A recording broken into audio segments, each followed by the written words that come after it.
We won, we won, we won. There's some good news tonight on the stakes. It starts now.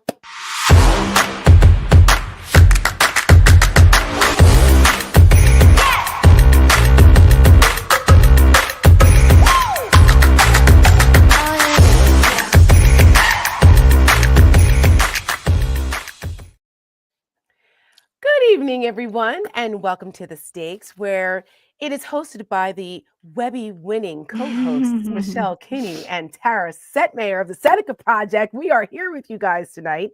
And yes, we are a little happier today than we are normally because everything sucks right now because Trump is the worst. But what doesn't suck is us.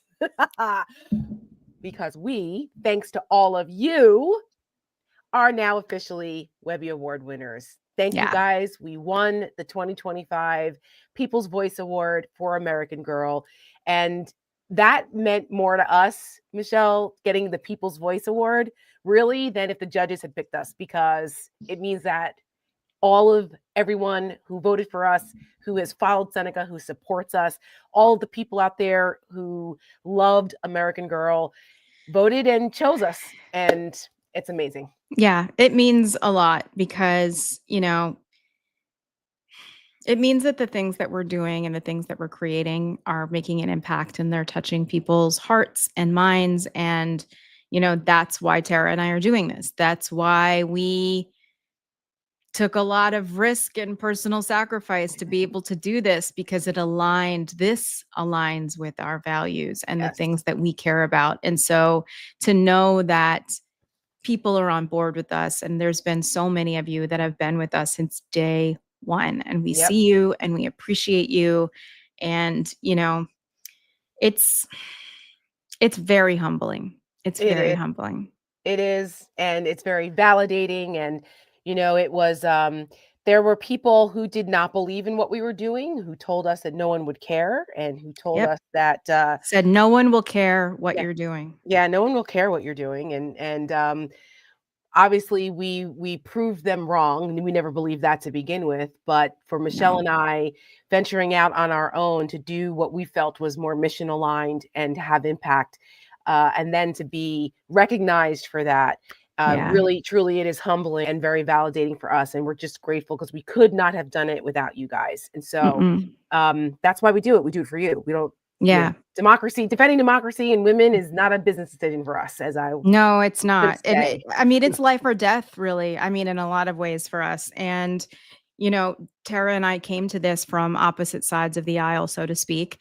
And found that we're aligned on more things than we possibly could have imagined. And that's what we have, built our friendship and now our super PAC on. And we hope to be here and doing this for as long as we possibly can. And, there's a lot of other people too that just in the last couple of weeks have opened their platforms and their audiences to us and encourage people to check us out. And, we're just Don Lemon, Jim Acosta, who we love, Mary Trump, who's our friend. I just, I get like weird and like quiet almost because like, it just sometimes like feels like thank you is just not enough. So I know.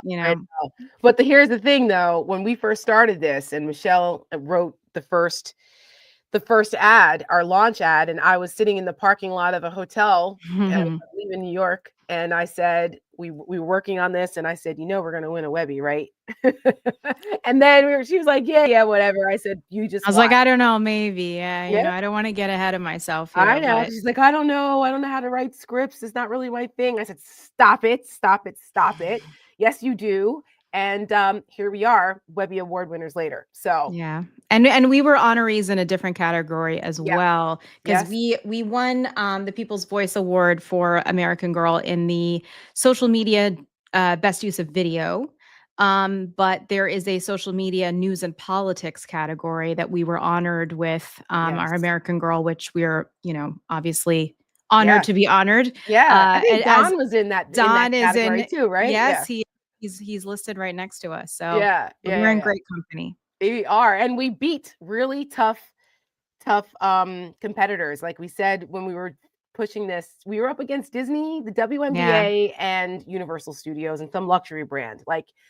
and then there was us. I So know. I'm like, truly is an right. underdog story, like really. So Yeah. thank you guys. So we wanted to start off with a little bit of good news and Yeah. bragging on ourselves a little bit because it's been a journey and there's more to come for us. So Yeah. And I thank you just want to guys. take a second too, just Yeah. because, I was inspired to, I mean, not write American Girl, but the whole idea and the concept came to me from hearing the song, from hearing Right. Laura Bell Bundy sing that song at a live Yes. event I was at. And a good friend of mine, Jonathan DeMar, he is a Broadway producer. He was friends with her, had just produced a show that she was in. I reached out to him. I'm like, can you put me in touch? Because we have a ton of friends in common. And I just like want to be like, don't want to be weird about it. And he said, of course. And, we became like, fast work friends. And I just adore her. And she's so Hmm. generous. And Shay Carter, who's featured vocals and a co-writer, and Jeremy Adelman as well. Like it's a huge part of the story. I mean, it's Yes. words behind it that just kind of like take your breath away. Yep. And, And the way she delivers it, the way she yeah, performs it, like when I mhm, heard the song, when you sent it to me, I just right away, it gave me yeah, all the feels. And I was like, this is a freaking powerful song. And yeah. so I'm so glad that she entrusted that I to got us, it's and I remember when she called us, it was like within a week of you hearing the yeah. song I and me mean, being like, we right, got to find her. I was, where was, where I was? I was in the garden center in Jersey that I go to all the time. I was picking out my plants because it was that time of year. It was right. around May. And I was picking up my plants and I was sitting in the parking lot of the garden center, I love my it. happy place. And I'll never forget, we had a great conversation. We talked to her for like almost an hour. And when we asked her to Mhm. be on our advisory board, Laura Bell said yes before we Yep. finished the sentence.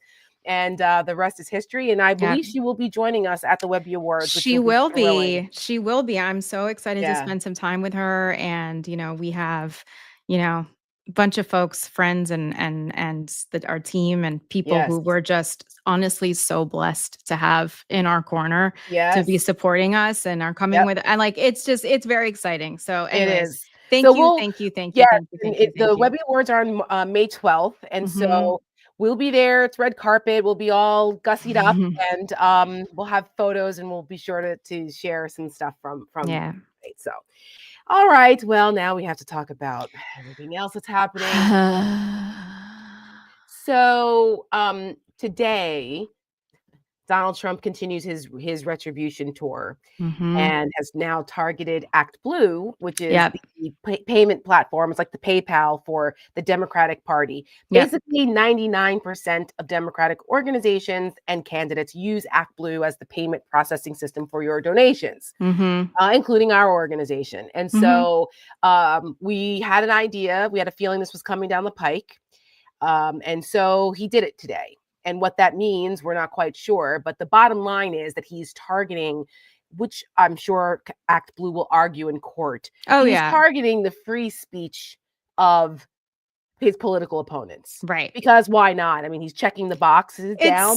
It's so Now let's do that. rich. The I whole thing know. because, the argument that they're making is, "Oh, well, Act Blue is very susceptible to foreign interference." And I'm like, "Okay, You're right. you, President foreign interference, President Right. Krasnov from Russia, Right. and like people who want to buy your stupid, Bitcoin or whatever it is, and like, bribes, like you name it. It's I just mean, like let's what talk about the Saudis. And right, win red. Mr. He took $25 million for the I inaugural can't. fund I the first can't. time around. God knows how Right. much it was this time, and it For the was Easter egg roll, that was like millions of dollars. He's charging people like $1 million to sit next to him at Mar-a-Lago. And and Win Red, which is the Republican version of this, has had its own controversies, which, in my opinion, did not see enough light no, of no. day. Well, of course Um, not. the people that were part of that, they were skimming money, they were getting super rich off of it, and they were dishonestly having people who'd sign up for, a donation or something. What was that? The recurring or something, right? It's Yes, like, it's very dishonest for small dollar donors to like put somebody like, okay, $5, $10, and then just like automatically switch over to um, a recurring payment, or like not shutting it off when people ask. Like, it's just, yeah. it's these people don't care. Every They're accusation. right? Exactly. and Exactly. and it is an admission or whatever it is, right? Because they Yeah, always yeah, yeah. they're projecting. It's a projection, right? Every accusation is a Always. projection. It's always that's the case. And so just wanted to bring that up. So if you guys see something with that or Yeah. just that's what Trump is doing. He's over here trying to stifle your free speech, which is your political donations, and Mhm. it's bullshit. So Right. we're fighting back against that too. Right. Um, Wasn't it Citizens United that says that money equals free speech? So I yes, guess not, yes, right? I guess yes. can we overturn Citizens United now? I mean, I good luck with mean, that at this Supreme Court. I I, know, I know. I mean, and the thing about it is that Donald Trump has raised so much money through his super PACs and all kinds of dubious ways and things that they do because of Citizens United.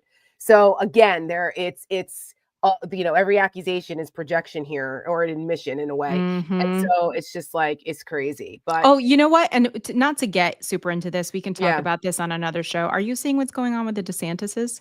I saw today.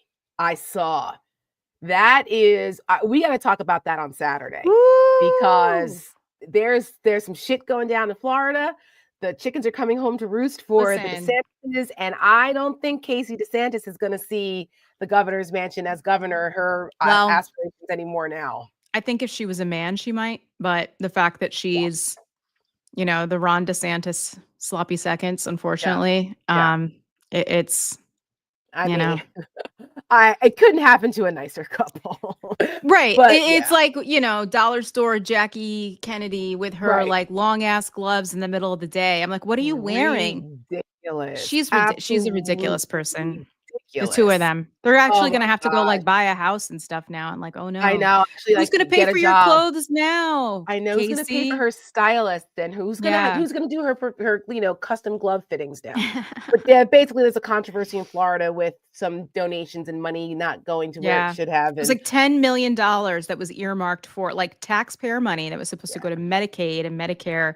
And then they held it off and then ended up he funneled that money into Casey DeSantis's charity. And then yeah, that money went back into like a dark money yeah, pack, which then somehow got funneled back into the campaign manager who was Chris LaSavita. yeah, Yeah. Okay. all bad news for them. So, oh Yeah. well, that's what happens when you're a terrible person, karma's a Mm. bitch. I just saw a couple comments that came through, and Jean Tayden, she Hmm. said, "Congrats, ladies! At our protest Saturday, there was a group of younger ladies playing American Girl on their phones." Are you serious? Yes, yes. Let me see. Where's the comment? I'll put it back up. Yep, there it is. That is amazing. I am like legitimately going to cry. Oh my Yeah, gosh. yeah. It's as we said, it's an anthem.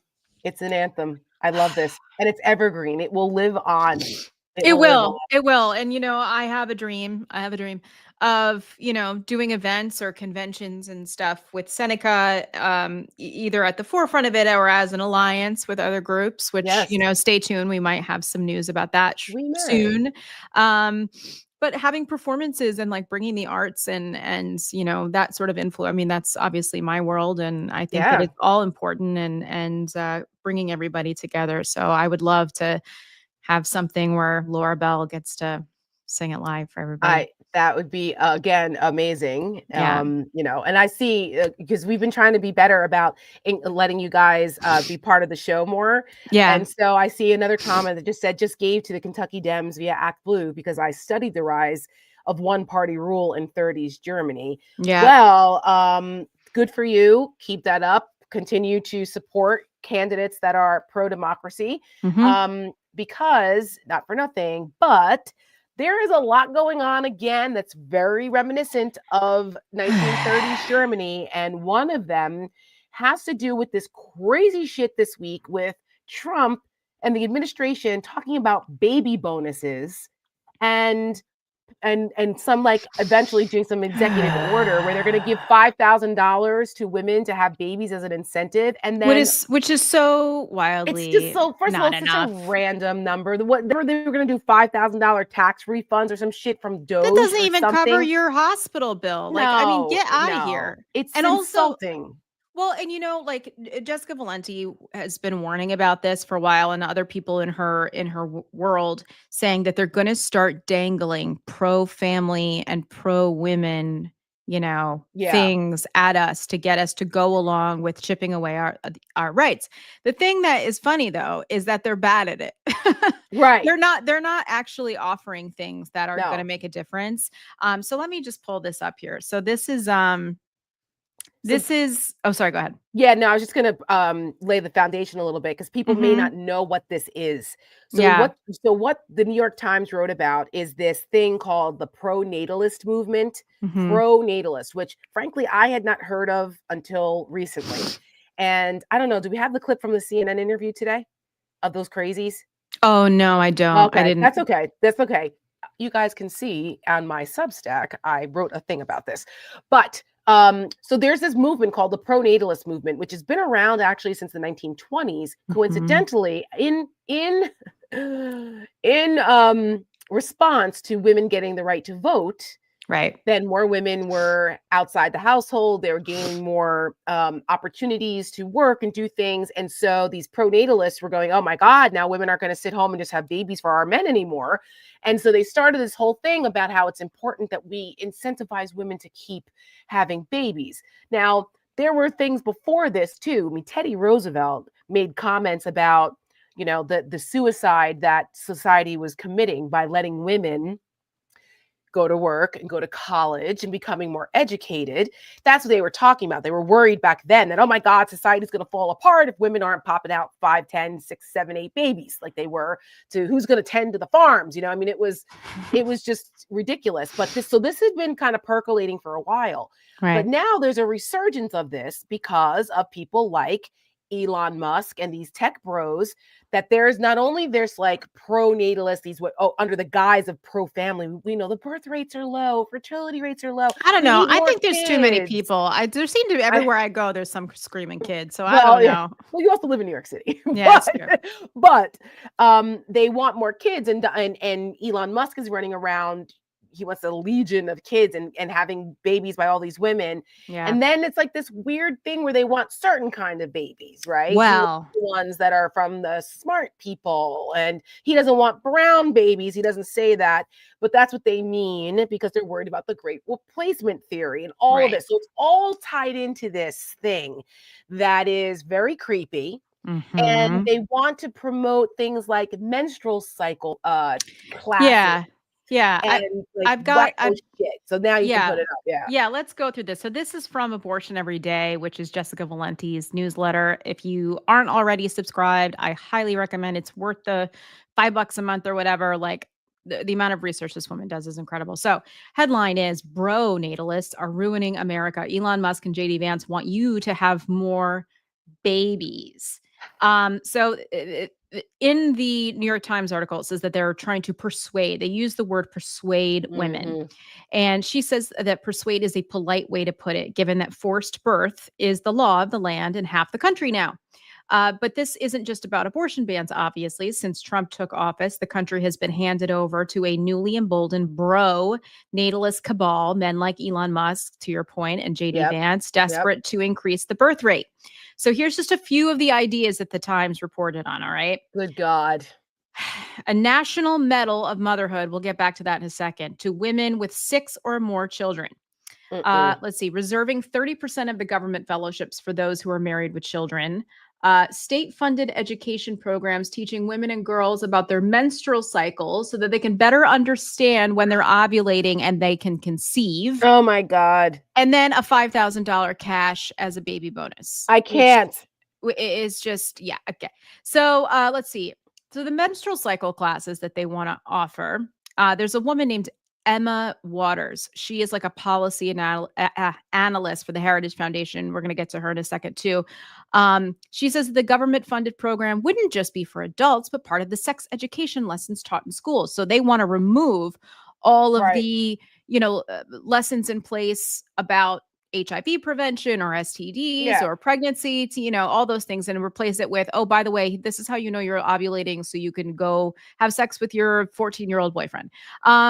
So just so we're clear, instead of teaching, we just said that. If you think this is hyperbole, please remember that the Heritage Foundation doesn't have a problem with young girls giving birth. In 2023, Jessica Valenti, reported that the group had shifted away from decrying teen pregnancies instead of decrying the non-marital teen birth rate. So I mean, this just gets worse and worse and worse. Yes. So coming back to the medal important. thing. Yeah, so coming back to the medal thing here. Now, a man named Adolf Hitler also thought that giving medals to mothers was a great idea.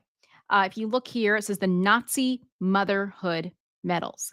This is like, look, the point of this here is that we're not making this shit up, that this is very weird and problematic, and that there's been a place in history where this has happened before and it didn't end well. The evidence is there. The historical record is there.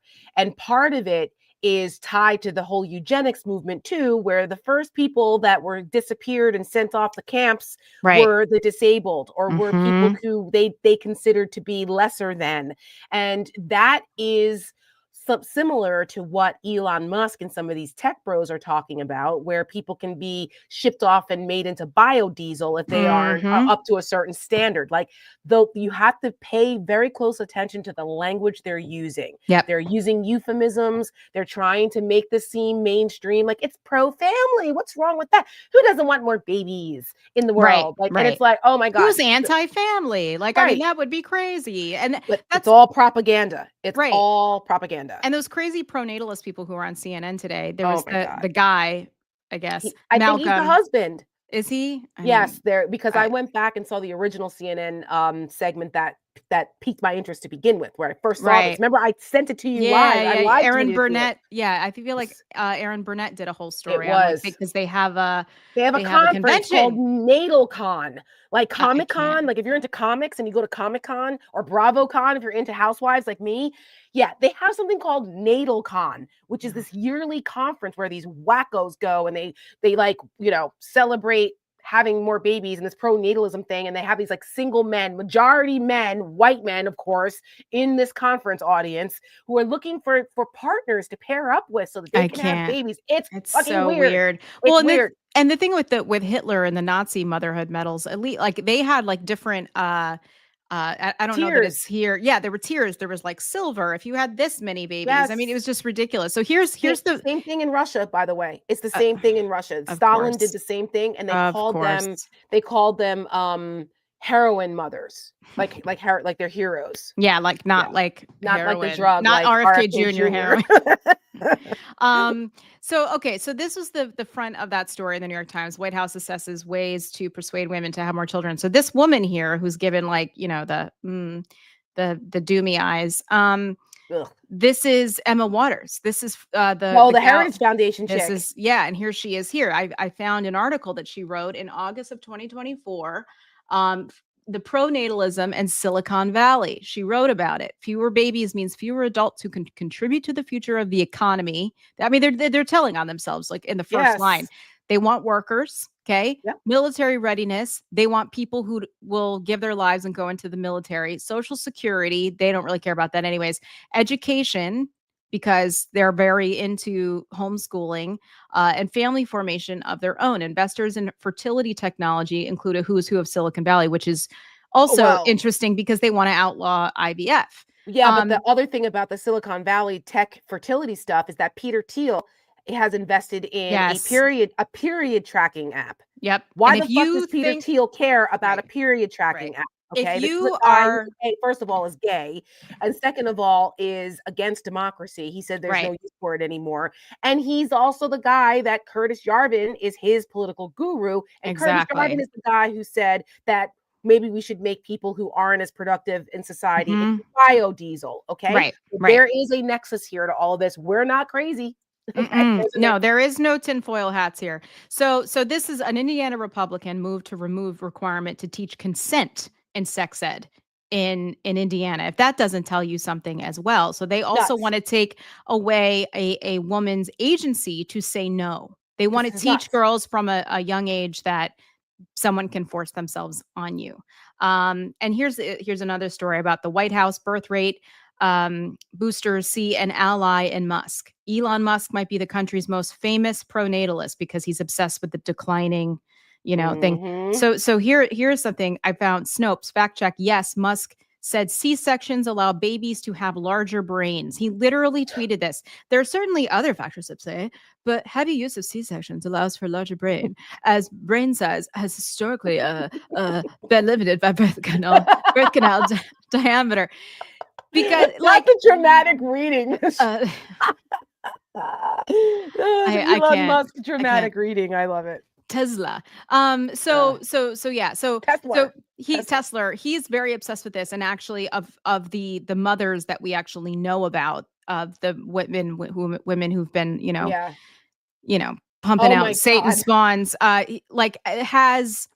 he has ordered some of them to have C-sections because he's like, oh, it's going to allow the baby's head to be bigger. So here I took a picture of the TV. So they put a quote during the pro-natalist interview from Arthur Kaplan, who is the Division of Medical Ethics at NYU Grossman School of Medicine. He said, they want white Christian babies from the right parents, perceived as smart. And a $5,000 baby bonus is ludicrously small and inadequate. What motivates having babies is fiscal and social optimism, both in scarce supply among young people still living with their parents. The whole idea is DOA, dead on arrival.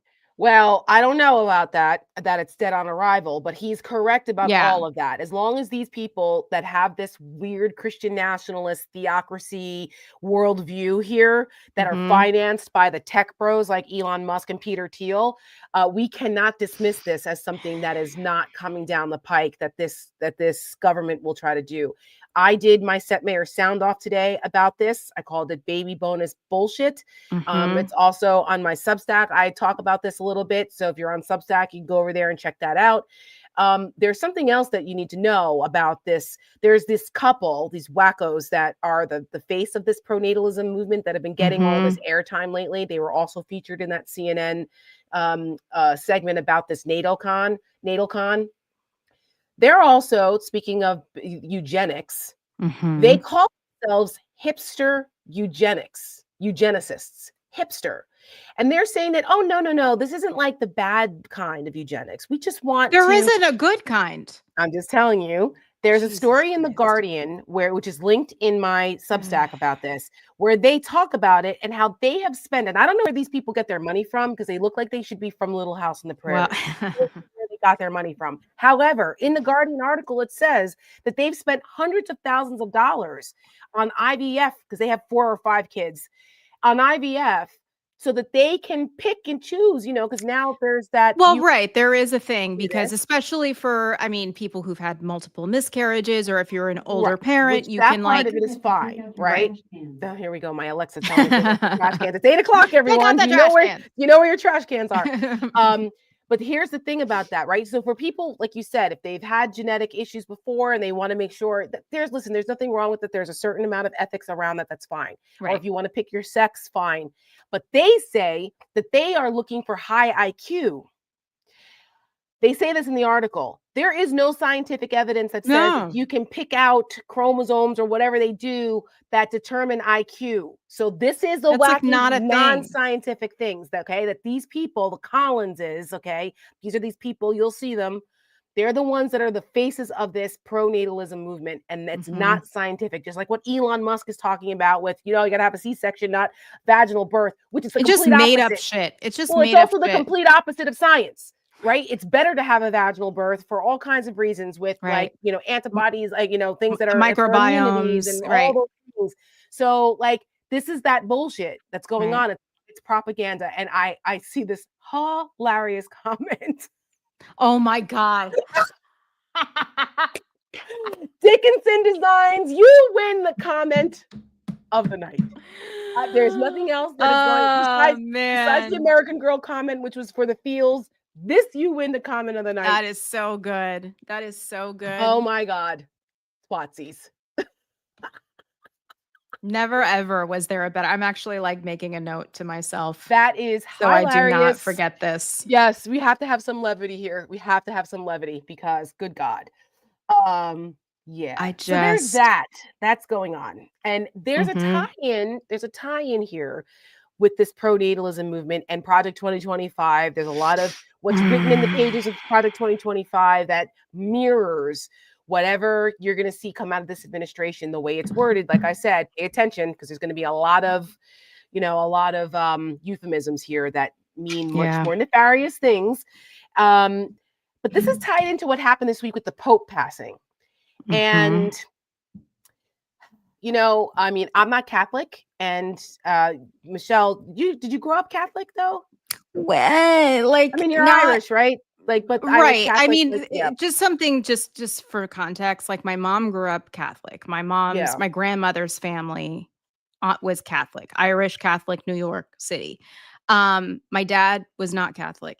I don't really think grew up with anything, but the yeah, town that I lived in, very small town, was like I don't it's I'm sure different demographic now, but it was Irish and Italians. Like, there's a whole part of town where, like, all the Italians lived, and they had their own Catholic church. So there was, like, St. Anthony's, and there was St. Patrick's, and then so I'd like, everybody I knew was Catholic. There was, like, 3 Jewish kids in, like, the whole town, if right. that, and everybody else was Catholic for the most part. So, like, I tried to do the Catholic thing for a second when I was a kid because all my friends were doing it, and I was like, Did you "I go to wanna go to Catholic church." school? My sister did, I didn't. Okay, I knew somebody went to Catholic school. Okay, Yeah, yeah, yeah, my yeah, sister went, I didn't. I was a public school yeah, kid all the way. right. Because just better. But, at least for was for me, because music and whatever, Yeah, doesn't matter. yeah, yeah, yeah, yeah. It wasn't Yeah, like so I Sister Act. no, no, it was not. Um, so yeah, I tried to do church school when I was a kid. I got kind of bored with it. In fact, I think I one of the workbooks that they gave me, I was like, this seems crazy. And I remember telling my mom, I was like, this doesn't seem feasible. I was Yeah, 7. I was like, yeah, this is not feasible. And my mom's like, you don't have to go. Like, yeah, no one's telling you to go. And so I stopped going. right. But every time somebody gets married or somebody dies, my grandparents, it's like, but so I know the priests, like, Yeah.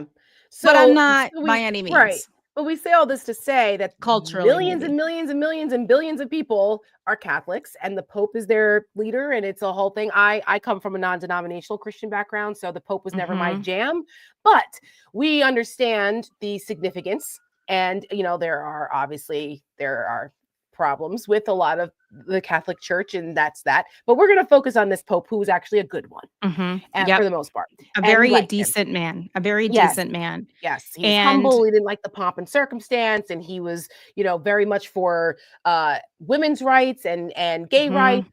aggressive in his, worldview and very focused on Yep. taking care of There the poor, he the was homeless. anti-opulence, like, he didn't want Yes, the opulence, he didn't want all of the foo-foo stuff for, like, rich, because like, previously, like, the Pope will have, like, the gold shoes and people do all the yeah, he I mean, just red shoes crazy. or something, right? And, like, Yeah, he like, something refused to do crazy. that kind of stuff, so we Yeah. liked him. So the fact that he And passed away after JD Vance saw him, which was just which, by the the way, memes were funny as Which, by the way, hell. he did not want to meet with him, and there's a couple Correct. reasons for this. Number 1, because of the cruelty of his policies that he supports, but, also because JD Vance is part of Opus Dei, and Opus Dei Yes. hated Pope Francis. But I think it's important that people understand that Pope Francis met with him because of charity. Like, in Yep. the end, it came down to charity, and he was like, "I, as a good Christian man, I'm gonna meet with him." And JD Vance was condescending, kinda mean, Of rude. course, because Um that's who he is. He's a, Right, pretentious, self-righteous motherfucker, and so right, why right, would he and be any so different? right, And he also looks down on the Pope, which was what like, coming yes, from this Opus Dei background. JD Vance right, just became a Catholic in 2019, by the way, correct, okay? He didn't grow up correct, like this, so this is all very calculated and all yes, part of this, and Michelle's gonna do a little kind of mhm, a deep dive right now into yep, what Opus Dei is and why we should care and why mhm, the selection of the next Pope really actually matters because this could be mhm, pretty bad yes, given everything that's happening with this rise in theocracy and Christian nationalism here in the US. yes, so we may think that the next pope doesn't have anything to do with us, doesn't have anything to do with American politics, but if you think that, you would be absolutely Wrong. Because what is happening inside the Vatican right now is part of a global power play. And it's coming for all of us, no matter where you live, especially in the United States. So whether you're religious or not, this is about to land in all of our laps in ways that we will not expect. And so, like, this is a political debate as much as it is anything else. And it's being orchestrated by Opus Dei, which is a radical, far-right, fascist Catholic cult. It is a part of the Catholic Church. It's controversial, it's small, but it is within the confines of the Catholic Church. So, and growing in power and influence here in the US because of J.D. Vance and billionaires like Leonard Leo, who have a lot of influence in this. Correct. So Opus Dei has had a very large hand in Project 2025, in all the court packing that has gone on with the Supreme Court, and I mean, all the courts, but specifically the Supreme Court, all the attacks on women, the overturning of Roe. Listen, they're coming for gay marriage. And they don't want democracy. This is the thing about Opus Dei. So they have poured hundreds and hundreds of millions of dollars into building a Christian theocracy starting in the United States, because we are the beacon of freedom in the world. And so they despised Pope Francis and everything he stood for, because he was a Jesuit pope. He was a Christian in the truest sense of the word. And so they want a pope now who's going to bless their authoritarian vision.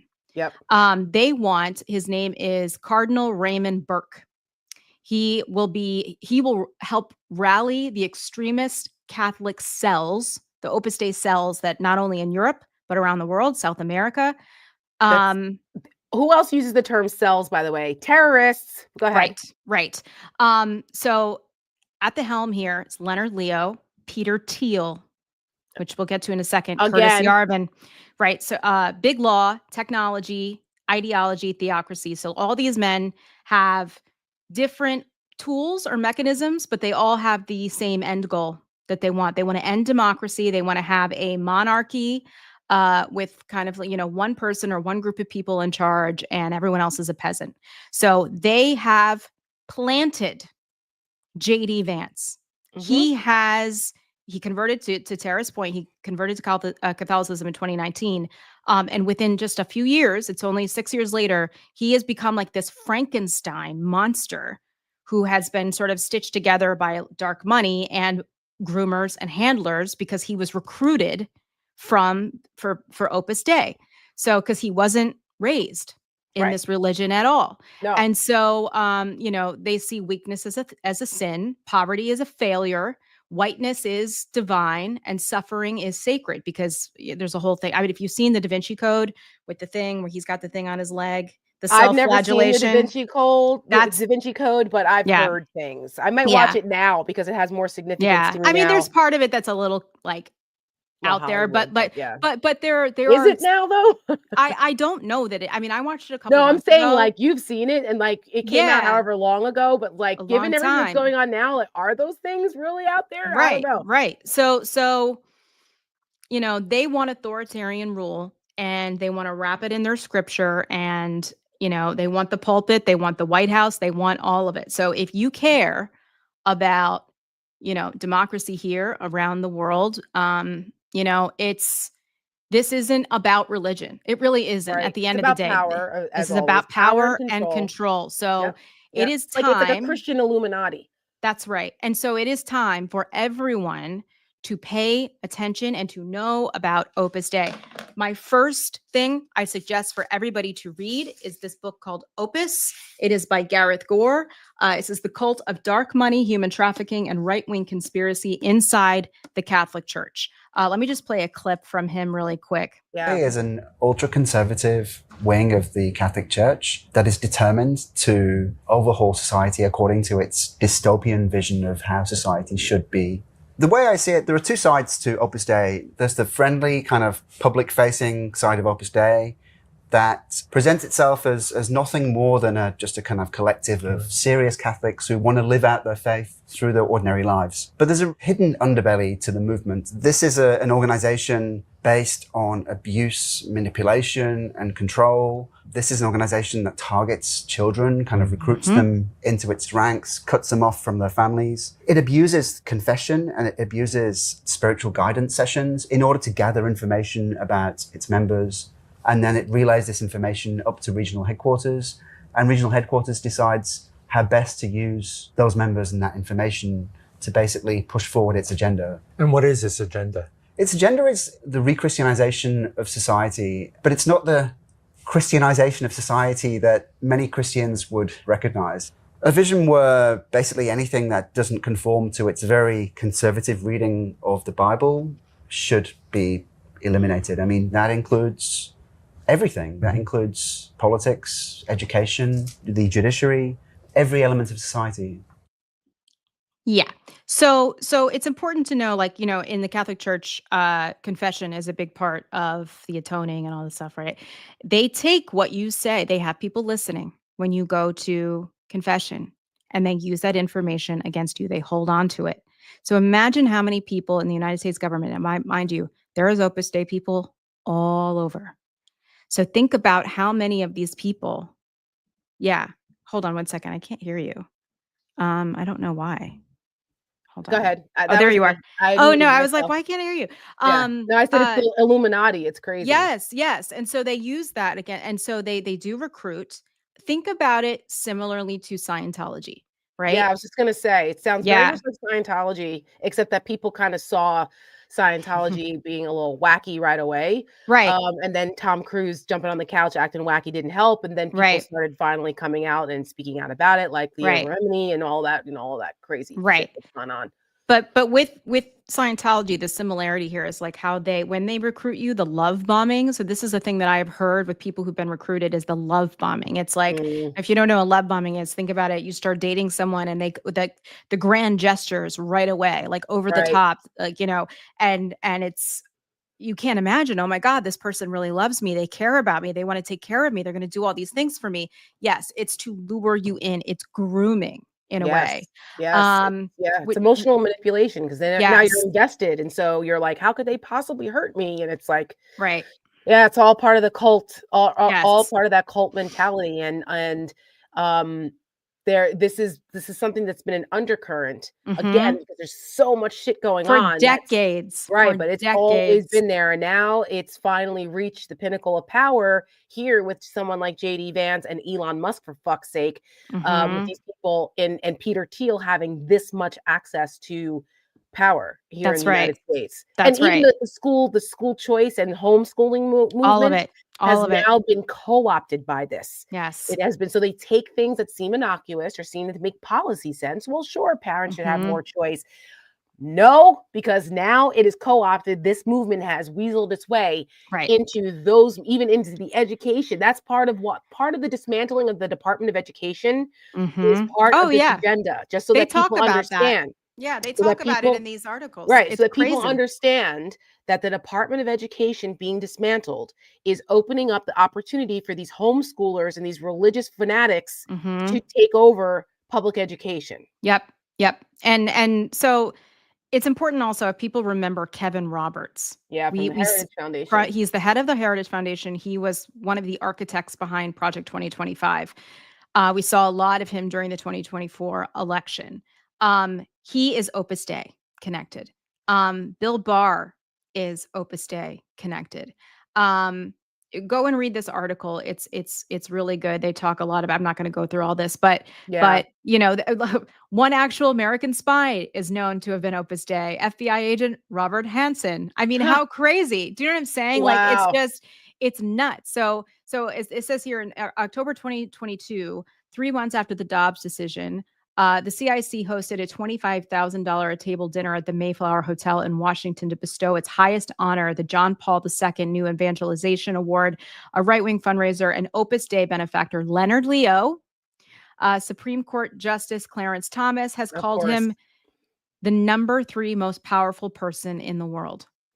Leonard Leo. Would know, because Leonard Leo has been financing Clarence Thomas along with other billionaires for years. And Leonard Leo was also the one who put millions and millions of dollars into federal society judges to Yep. get these people in positions of power throughout into federal judgeships that are lifetime appointments. Yep. And so they talk a little bit here about J.D. Vance, but then it says Vance has written that he was initially moved to consider Catholicism by reading Augustine's City of God after listening to a Peter Thiel talk about the miseries of the self-centered yuppie meritocracy.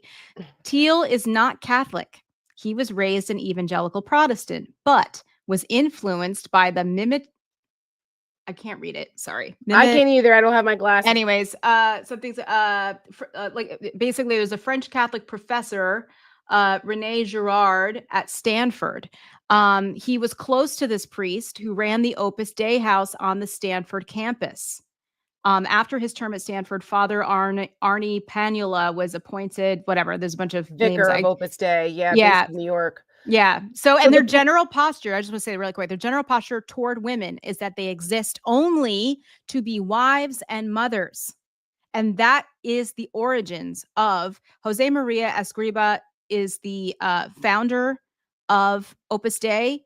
He's from South America. It goes back decades. But that was the, these are the fundamental, values. Which explains the misogyny, which explains leaning into the bro culture, which explains J.D. childless cat ladies. Right, the childless cat lady comments and why J.D. Vance is so obsessed with this. J.D. Vance spoke at that NatalCon crazy shit. Jack Proziak, whatever his name is. Jack, yeah. That guy, he's another like right-wing, alt-right. I can't say his name right now. Yeah.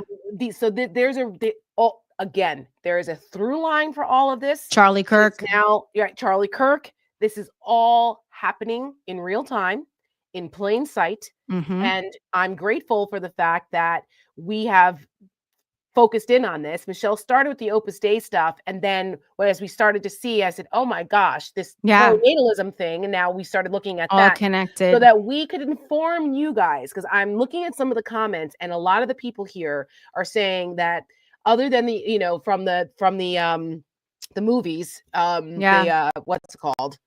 The Da Vinci Code? The Da Vinci Code. They were like, oh, we heard of it, whatever. Right, we heard of it there. Right. But hadn't really heard of it in this context. So now you know. And now you know. And also there is a series on HBO Max right now about this as well. This is like the equivalent, the Catholic equivalent of The Family. Right. The Family is all about the evangelical movement. This is a lot more nefarious. Yep. A lot more nefarious, a lot more well-organized, and a lot more well-financed. Yep. And I mean, bundling billions of dollars. And I'm throwing this Kevin Roberts thing up again, just because there it is in black and white, outlawing birth control is the hardest political battle facing conservatives because they're coming for all of it. Yes. All of it. And they will not stop. No. They must be stopped. Yes. And this is another reason why we say to our Democratic friends that lack of imagination is very dangerous because this is happening.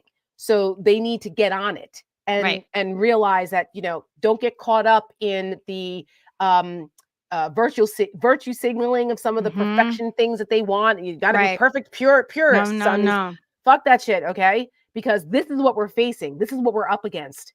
So wake up, everybody, and pay attention because this is what they're trying to do. And I would just want to say that they are kind of, what I'm hearing is they are sort of threatening that because the Catholic Church really is at a crossroads, right? Because Pope Francis was the compassionate Jesuit Pope, right? And the Catholic Church isn't exactly getting new members, really, because of how anti-woman, anti-gay, like people just don't who wants to, my husband grew up Catholic and he's like, hell no, I don't want anything to do with that. And, they have a choice to make with the conclave. I didn't see conclave, but the conclave is coming together to vote. And so Opus Dei actually is not going to have a vote.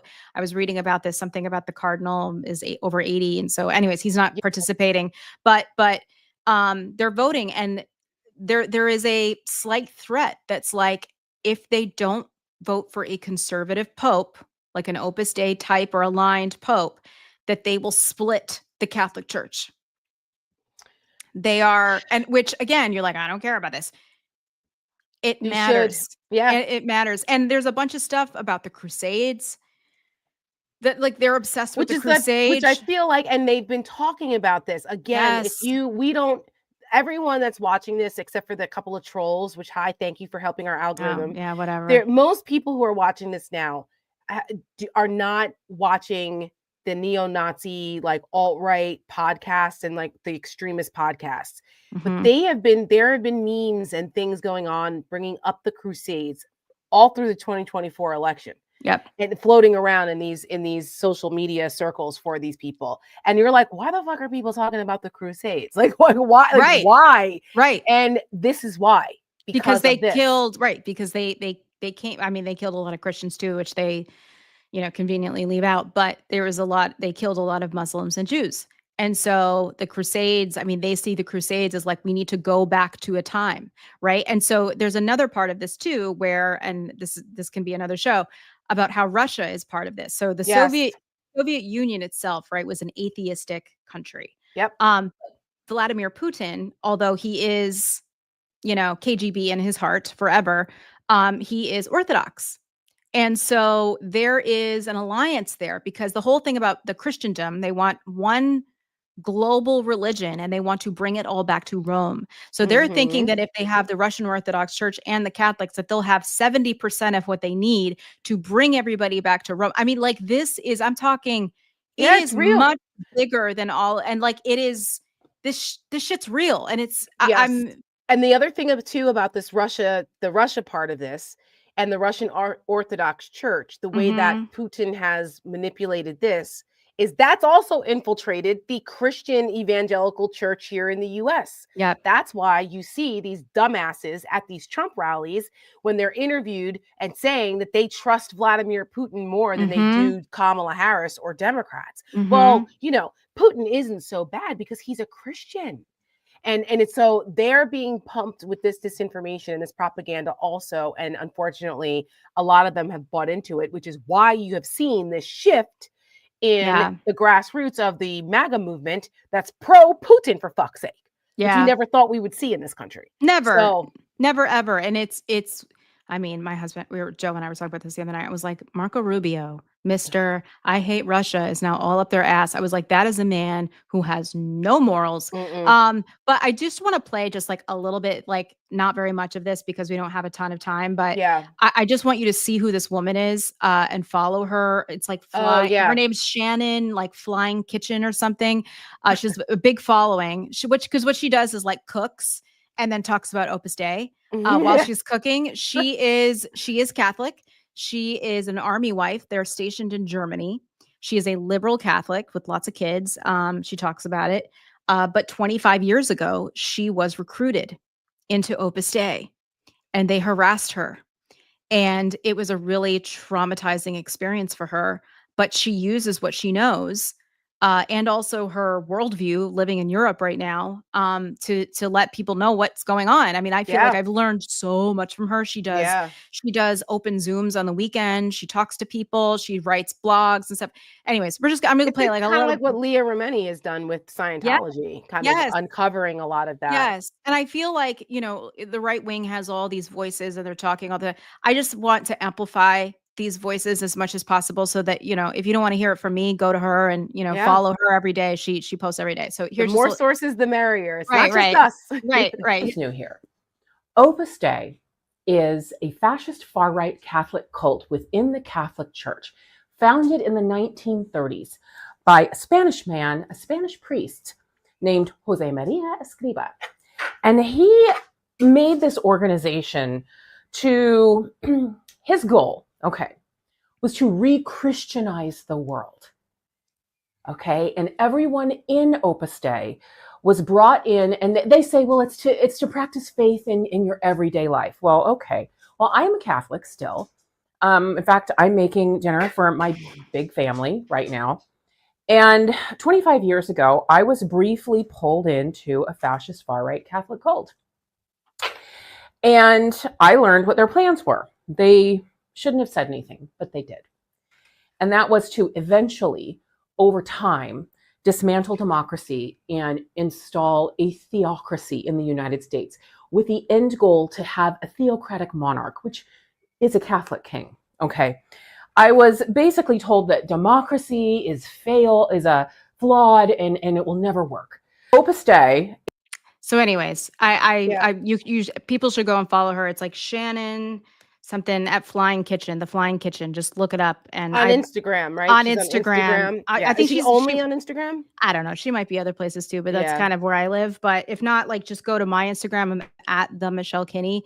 I post her stuff all the time. So definitely go and follow her. She's fantastic.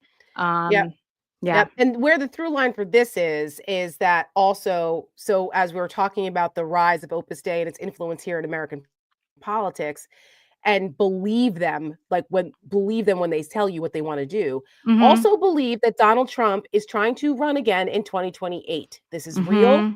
I just want to touch on this briefly because dumbass Eric Trump is out here wearing a Trump 2028 hat. Today's the first time. Today's the first time that anyone has been seen wearing this from the campaign or the family, and they have put the merchandise up on the website. By the way, those hats are $50. Aren't they made in China? Probably. Yeah, they are, because I believe that when China was, last week when all the meme wars were happening, China was uncovering all of the manufacturing they do also for the luxury brands. That's a whole nother thing. But also saying like they make the hats too in China. So just pay attention. Okay. This is something that Steve Bannon is working on. Always be fearful of what he's doing. And they're serious about this. So, and now they're making money off of it. So there's that. However, the polling doesn't look great for Donald Trump. No, it doesn't.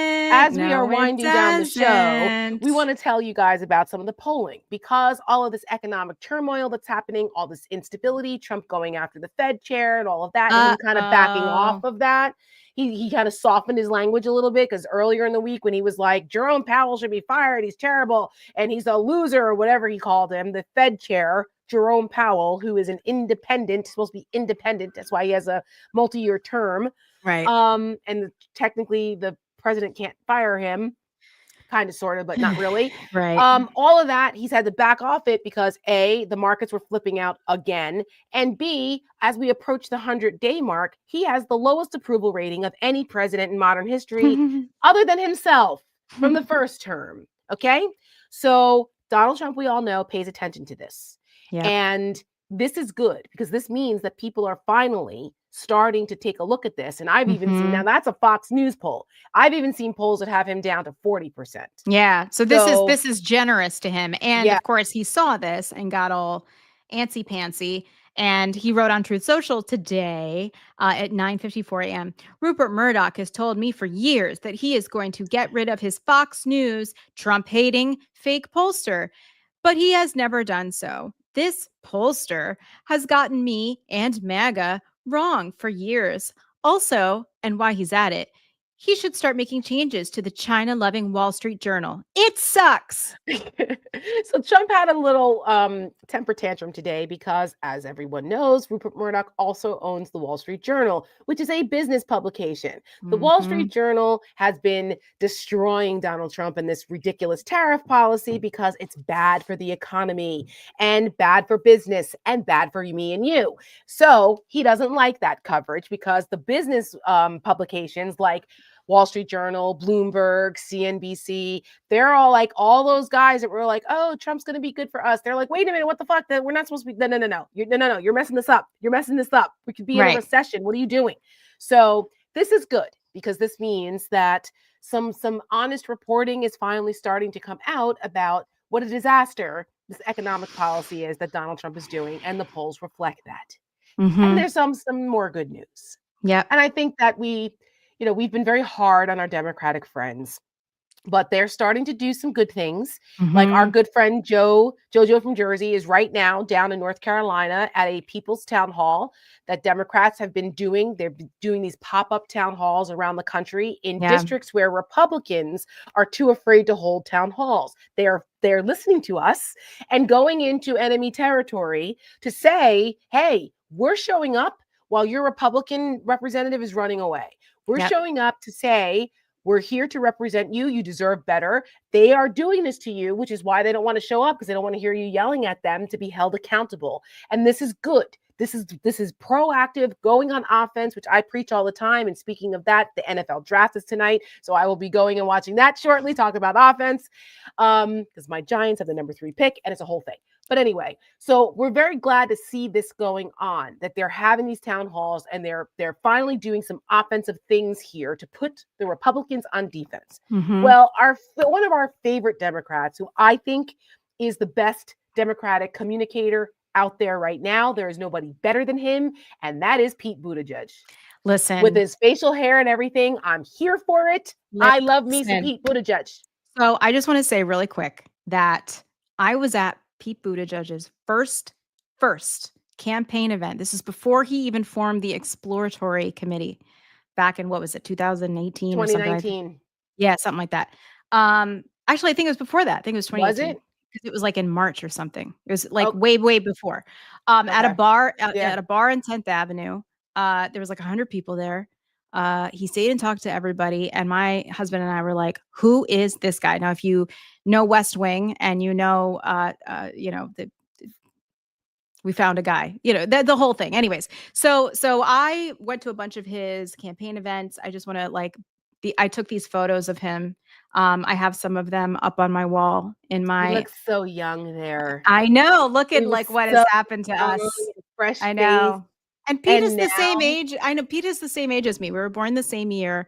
And I don't know, there's just something about him. And he, we heard through friends that after this election, he was very upset. Yeah. Personally. I mean, which makes all the sense. I mean, not only as an American and a veteran, but as a gay man who's married and has children. I mean, there's a lot on the line for him. Yes. So to Tara's point of going on offense and going to places maybe that might not be as friendly, he went on Andrew Schultz's Flagrant podcast. Now, Andrew Schultz is kind of like a right-wing guy. I mean, I don't like him so much that I have not bought products that he has done product placement for on his podcast. Like, that's how much I don't like this guy. Yeah. But he went on. It was his Pete self. Mm-hmm. He was there for 3 hours. 3 hours. That is a long time to be shooting the shit in enemy territory. But if anyone can do it, it's Pete Buttigieg. And his secret sauce is that he comes from blue collar, middle America, and an immigrant family. Immigrant family took his education and his experience in the military and used that to talk to like normal people talk. Yep. He's witty. He's quick on his feet. Can't get Pete. Can't trip him up. He's unflappable, but he does it in a way that's relatable, like a normal person. Yeah. And so that is his secret sauce. That's what makes him so good at this. And so a lot of lessons can be learned from how Pete Buttigieg communicates to people. And he's very calm. See, he's very different than the Gavin Newsom types who are trying to like perform and put on a show. That's not Pete. He's not performing. He's just being who he is and using his experience and his intelligence. Absolutely. There's something very George Bailey about Pete Buttigieg. Which Tara, you haven't seen the movie, but you will at some point. I will. There's just like an inherent goodness about him. Yes. I just want to play this clip really quick of him on Flagrant podcast. Yeah. We'll get up in the morning, and the first thing you do is you commute to work, and by the way, if you're on EV, I want that to be affordable for you. Or if you're on public transit, not to get back into the subway situation, but I want you to have good public transit to get to where you're going. And then when you get to that job, I want you to be paid well. And if you're about to have a kid, I want you to know that you're going to have parental leave when you have that kid. And if you don't want to have a kid, I want you to have the right to choose whether to have a kid, which means access to birth control and abortion and those things that give you the freedom to decide on that. And if you already have a kid, when you pick them up at school, I want that school to be good, not having its funding slashed while they set fire to the Department of Education. And then when you get home, I want you to be in a neighborhood that is safe and where you can breathe the air, because we didn't let them get rid of the Clean Air Act. And you don't have to think for one moment about whether the air you breathe or the water you drink is clean and clear, which actually takes a lot because it means the government has to constrain those actors that would make you unfree by polluting the air and polluting the water. And then when you go to bed, I want you to know that your family's going to be fine, even if it's family like mine, despite there being some Supreme Court justice who wants to obliterate your family because it doesn't match his interpretation of his religion. Like, that's the life I want everybody to be able to live. Yeah, I think we can deliver that. That's fine. Like, I want Whoops. Yeah. No, and no one has no Democrat is capable of conveying that message as clearly and concisely as he just did. If that like I would love to see Pete Buttigieg run for president again in 2028. Absolutely. And I wish he would be a fantastic president. Yeah. I just don't know if the country's ready for it. But I think they may vote for a gay man before they'll vote for a woman. I do too. And Joe and I talked about this morning. Joe, my Joe, not JoJo. Because I showed him that clip, and obviously we're big Pete stans. And I was like, he has been talking about that freedom angle since 2018. It was a huge part of his stump speech where he talked about freedom from your cable company, taking you and like nickel and diming you, freedom from your landlord. And he went down a list of like things that affect us. It's like freedom is not even having to think about it, because those things, like you can just live your life. And he talks about patriotism too. And just like how the flag, patriotism, all of this, it doesn't belong to the Republicans. It belongs to all of us. And I think, I have been asking you this, Tara, how you felt about it in light of how the country is acting right now. But I think I've made up my mind that I want people to be carrying flags at these protests. So like the crowds are getting bigger and bigger and bigger. I want to see red, white, and blue. I want to see eagles. I want to see all that shit. They should absolutely be doing that. And because we've said it many times that MAGA doesn't own the flag. They don't own patriotism. And in fact, everything they're doing is in contrast and the complete opposite. It's anathema to what actually makes America great. I've said this on air. I've said it repeatedly here, that MAGA and Donald Trump and all of those people actually hate what makes America great. Yes. So we need to re-embrace that and take it back and remind people what actually does make America great. And it sure as hell ain't that. It's people like Pete Buttigieg. It's the American story of Pete Buttigieg, who, by the way, is also a devout Christian. Yes. So on that note, we wanted to leave you with some optimism with someone who is doing all the right things and saying all the right things and doing it in a way that we can all be inspired by and have some hope for, that there is a way forward and that the resistance is out here real and it's building. Yeah. And Pete Buttigieg is one of our favorite generals. I mean, just the best. He's the best. We love him. So. Yeah. All right. Well, on that note, check us out Saturday morning at 10 Eastern with our friends Julie Roginski and JoJo from Jurors. We do a coffee and conversation on Saturday mornings. Come and see us. Come hang out. We do the live chat, the same as we did now. Yep. We get some Rafi sightings. It's coffee, conversation, and cat butt, as I call it. I don't let Rafi in my studio right now. He's actually sitting on the other side of the door meowing because he wants in, because he's the cutest ever. But there's a lot of things for him to get into here. So until I kind of Rafi proof my studios that he doesn't like everything doesn't come falling down because he's exploring and gets into things, I can't let him in when I'm down here. No, I get it. And they only want to be where they can't be anyways. Of course. Like if you open the door, he'd just sit there. It's so true. And so Tiki, as he got older, he wasn't as curious. So he would just come and just jump and just lay on my table here. And I wouldn't have to worry about Tiki getting into stuff. But I have to worry about Rafi getting into stuff. So I have Tiki proof. Rest in peace, Tiki. I have to Rafi proof the studio before he comes in here. But I don't have to Rafi proof my office, which is where I do coffee and conversation from. So everybody asks, and I've been posting pictures because Rafi is the cutest ever. And he's taken over kind of some of the traditions that we used to do with Tiki. He's passed the torch, like our Easter egg things, which I posted on my Instagram, are wonderful because Easter was last weekend. And my mom, of course, never disappoints and gave us our Easter baskets, which was very exciting. And a hummingbird teapot, which I'm thrilled because guess what? The Hummers are back this week. My hummingbirds are back. Harper is back because the males come first. So Hannah will be coming soon, I'm sure. But I was thrilled on Easter to see my Hummers humming around, buzzing around. So it's been a happy week. So you got to find your joy in the little things. Yes, absolutely. So, yeah. Well, on that note, should we play out with something? Of course we should. Or should we play? Oh, I think you know what we should play. No, I actually don't. Oh my God. How do you not play American Girl? Oh, yeah. Okay. I didn't know if you want like one of the newer like rapid responses. No, I think we keep it happy and on American Girl because why not? It's because it's a winner. Right. It's a winning kind of week. We like it. Yeah, so, we like that. All right. Well, everyone, you have a good night and we'll see you Saturday. Hopefully, if not, we will see you next week. Toodles. And thank you everybody for voting. Yes. Thank you, everyone. Have a good night. Women's suffrage is a long story of hard work and heartache crowned by victory. Was it so hard being an American girl? Women throughout the country are committed to winning these rights for themselves. Was it so hard living in a first problem world? I'm Connie Chung, CBS News, New York. When the American promise is the land of the free, but I'm waiting for the bill for the air that I breathe. Was it so hard being an American girl? I do. I pray that we all remember our children are watching. Every heart beats true for the red, white, and blue. Tell me, girls, what are we gonna do?